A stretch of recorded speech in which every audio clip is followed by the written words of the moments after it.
Okay, welcome back. So today we're gonna straight get into the second inversion of minor triads. What does that mean? If I start from a minor triad root position, and you guys at this point should know that is simply a major triad, but with the third lowered by a semitone. The first inversion will obviously mean that you take the roof note and take it to the top. That's your first inversion. And your third is at the bottom, fifth in the middle, and first degree at the top. And your second inversion will just mean that you're doing the same, but you're taking the bottom note, which is the minor third, E flat. You're taking it to the top. Whoa. And this is how it looks, okay? So the key in question will be the note in the middle, all right? And you can also think of it as, in the States, you can think of it as, as it looks, you can think of it as a perfect fourth, right? From the key in question below, that's a perfect fourth from G to C.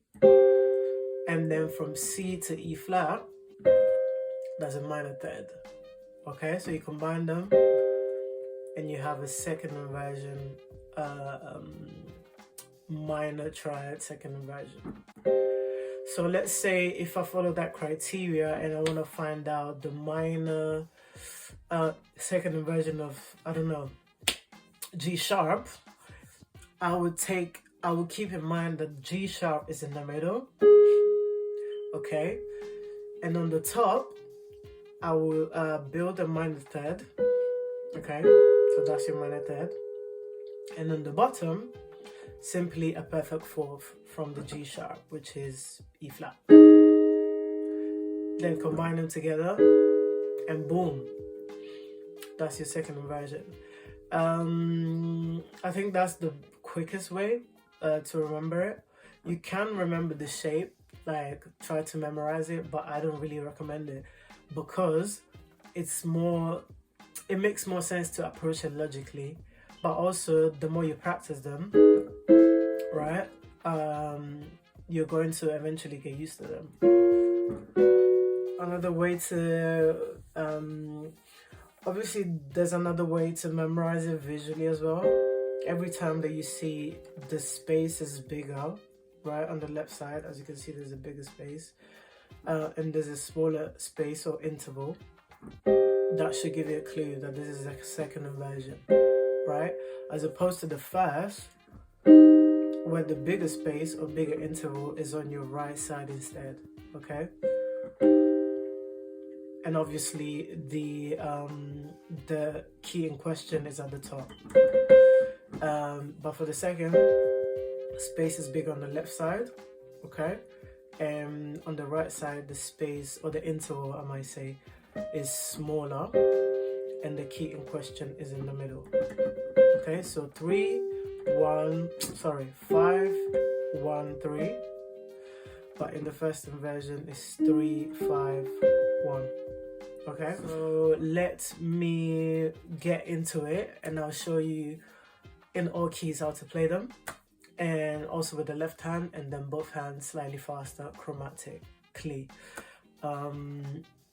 Fingering for the right hand, I would suggest thumb, middle, and ring if it's comfortable. Otherwise, thumb, middle, and pinky can work.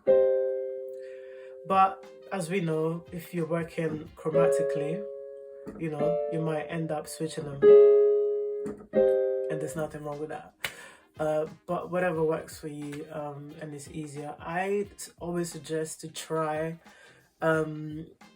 awkward fingerings more, just so you can get used to them and they don't feel as awkward anymore, if that makes any sense. All right, so don't want to waste time. Let's get straight into it.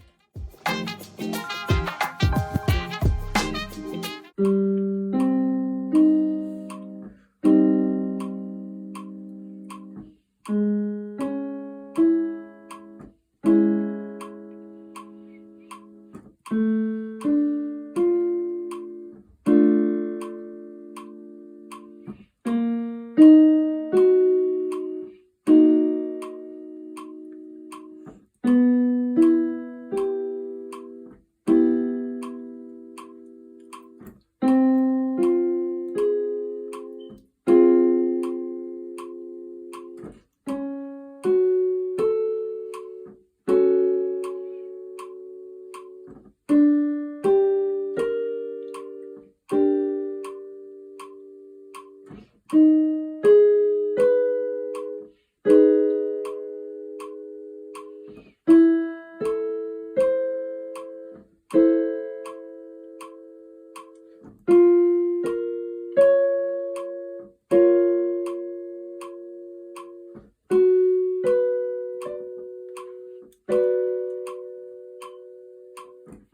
left hand, same thing, obviously same chords but different fingering. So I'd say pinky, middle and thumb, or you can do pinky, index and thumb. That's totally fine. And then perhaps switch them up, but again, it's up to you. All right, let's go.